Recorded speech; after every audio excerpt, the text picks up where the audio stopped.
Good afternoon, my fans. Good evening. Carolina Dimathio here. How is your Sunday?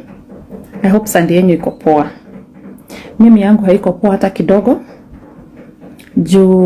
I went to church at 8 a.m. Mass ya 8, nikatoka 10. I am a Catholic. Na from there at around 1ish nikaingia kwa mtandao, nikaona nimetagiwa sana na watu wengi sana. And kusema ukweli nimesikia vibaya. Juu ni jina yetu ya familia ilikuwa ina trend like kwa church ya Prophet Kanyari. When mjona hiyo video iko kwa my Facebook account, hata ina trend all over. Na anywhere jina Dimathio imetajwa inani hurt na inaniguza. My heart is wounded. Inaniguza kwa njia kubwa sana because Dimathio was my husband. Dimathio was the father to my children. Na Carolina Dimathio, hiyo jina is my brand. Hiyo ndio ninakulianga.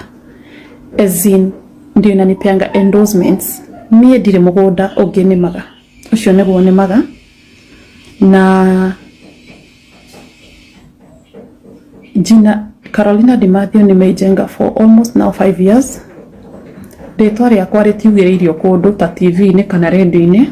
Rĩtwa rĩakwa nimegrow peke yangu na fans wangu peke na Mungu wangu, kwa sababu fans wangu ndio wananiambianga every day, whether you can do this, you can do this. Ninapata followers wengi na ndio maana napatanga endorsements na ndio ninaweza kulea watoto wangu. That's where I get my daily bread.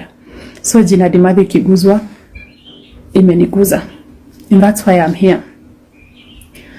Prophet Kanyari leo kwa church yake, hiyo clip yenye nimeona ameongelelea kuhusu venye watu walikuwa wanasema waganisha watoto wake ati cia Dimathio niciuke citeithio cio, na akasema kuhusu ati bibi yake wako huku wakiuza pombe. Hakuna bibi ya Dimathio anauzanga pombe, ni mimi Carolina John Jameson Lika, ni mimi.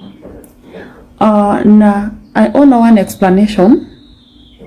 Whatever I do ndivyo niweze ku make ends meet, ndivyo niweze kupea watoto wangu daily bread, because sio mbangi.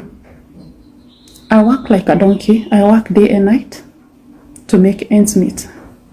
Alafu unakuja unanitanishia jina yangu Prophet Kanyari, tarnishing my brand in public social media. That one has really broken me.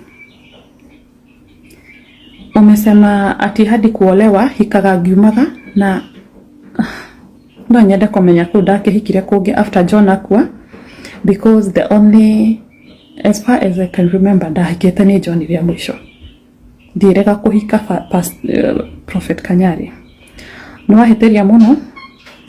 Receive apology yako kutoka kwa, before you wrote on your platform, nimeforwardiwa na watu ati apologize, na receive simu ya PA wako anajiita Chris akiniambia ati you want to apologize to me.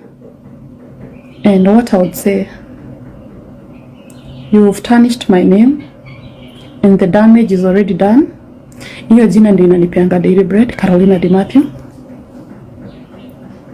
And apology not accepted. Yeah, thank you.